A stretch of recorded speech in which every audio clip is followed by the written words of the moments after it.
அஸ்ஸலாமு அலைக்கும் வரஹ்மத்துல்லாஹி வபரகாத்துஹு. அஸ்ர் சூராவோட அர்த்தத்தை பார்க்கலாம். அஸ்ர் அப்படின்னா காலம். அஊது பில்லாஹி மினஷ் ஷைத்தானிர் ரஜீம். பிஸ்மில்லாஹிர் ரஹ்மானிர் ரஹீம்.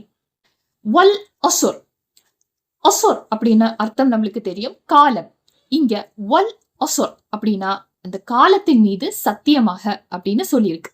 வல் அஸ்ர், காலத்தின் மீது சத்தியமாக.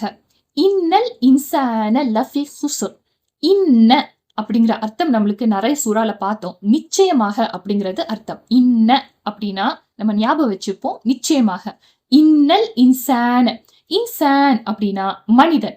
இன்னல் இன்சான் அப்படின்னா நிச்சயமாக மனிதன். லஃபி ஹுஸ்ர். ஹுஸ்ர் அப்படிங்கிற அர்த்தம் என்னன்னா நஷ்டம், இழப்பு அப்படின்னு சொல்லலாம். அப்போ இங்க இன்னல் இன்சான லஃபி ஹுஸ்ர், நிச்சயமாக மனிதன் நஷ்டத்துல இருக்கான் அப்படின்னு சொல்லியிருக்கு. இல்லல்லதீன ஆமனு வ அமிலு ஸாலிஹாத்.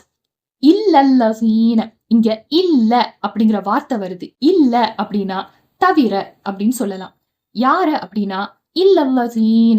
அல்லதீன அப்படின்னா அவர்கள் அப்படின்னு சொல்லலாம். அப்போ இல்லல்லதீன அப்படின்னா அவர்களை தவிர, அவர்களை தவிர. யாரு அப்படின்னா ஆமனு. ஆமனு அப்படின்னா ஈமான் கொண்டவர்கள். வ அமிலு ஸாலிஹாத்.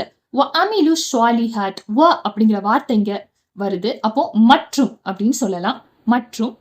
அமிலு ஸாலிஹாத். அமிலு ஸாலிஹாத் அப்படின்னா நல்ல அமல்கள் செய்யக்கூடியவங்க அப்படின்னு சொல்லியிருக்கு. அப்போ யார தவிர அப்படின்னா ஈமான் கொண்டவர்களும் மற்றும் நல்ல அமல்கள் செய்யக்கூடியவர்களும் அப்படின்னு சொல்லியிருக்கு. வதவாஸவ் பில் ஹக் வதவாஸவ் பிஸ் ஸப்ர். வதவாஸவ் அப்படின்னா ஒருத்தருக்கு ஒருத்தர் உபதேசம் கொடுப்பாங்க. ஈமான் கொண்டவர்கள் எப்படி இருப்பாங்க அப்படின்னா உபதேசம் கொடுப்பாங்க ஒருத்தருக்கு ஒருத்தர். அப்போ எதை கொண்டு அப்படின்னா பில் ஹக். ஹக் அப்படின்னா சத்தியம், உண்மை அப்படின்னு சொல்லலாம். ஸப்ர் அப்படின்னா பொறுமை. அப்போ இவங்க ஒருத்தருக்கு ஒருத்தர் உபதேசம் கொடுப்பாங்க. எதை கொண்டு அப்படின்னா சத்தியத்தை கொண்டும் பொறுமையை கொண்டும் உபதேசம் கொடுப்பாங்க அப்படின்னு சொல்லியிருக்கு. இந்த சூறா நம்மளுக்கு என்ன சொல்லி தருது அப்படின்னா, முதல் ஆயத்து வல் அஸ்ர் அப்படின்னு இருக்கு. அப்போ காலம், அந்த காலத்தின் மீது சத்தியமாக அப்படின்னா அந்த காலத்துக்கு நம்ம எவ்வளவு இம்பார்ட்டன்ஸ் கொடுக்கணும் அப்படின்னு சொல்லி தருது. ஸோ ஆமனு வ அமிலு ஸாலிஹாத், ஈமான் கொண்டும் நல்ல அமல்கள் செய்யறது மூலியமாவும் நஷ்டத்துல இருந்து நம்ம காப்பாத்திக்க முடியும் அப்படின்னு சொல்லி தரக்கூடிய ஒரு சூறா. உண்மையாவும் பொறுமையாவும் இருக்கிறது மூலியமா நம்ம இம்மையிலும் மறுமையிலையும் நம்ம வெற்றி பெற முடியும் அப்படின்னு சொல்லி தரக்கூடிய ஒரு சூறா. அஸ்ஸலாமு அலைக்கும் வரஹ்மத்துல்லாஹி வபரகாத்துஹு.